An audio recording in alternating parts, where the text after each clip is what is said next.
Suspect sa panggagahasa naman arestado sa Davao Oriental. Balita wala kay June Soter. June.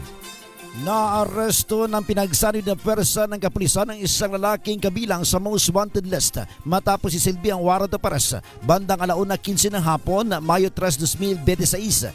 Kinilala ang suspect sa alias na Jude, 27 anyos, binata at kasalukuyang residente ng Purok Hanginan, Barangay Pichon, Caraga, Davao Oriental. Itinuturing siyang top 6 most wanted sa regional level ng Criminal Investigation and Detection Group o CIDG at top 4 naman sa city level. Inaresto ang suspect sa naturang lugar kaugnay ng kinakaharap nitong 2 counts of statutory rape at 2 counts ng acts of lascivious business. Ayon sa report, walang inirekomend ng piyansa sa 2 counts ng panggagahasa habang itinagda naman sa 180,000 bawat kaso ang piyansa para sa acts of lascivious business. Mayroon ding itinagdang piyansang 80,000 para sa paglabag sa Republic Act 7610 at 200,000 para sa kasong qualified sexual assault.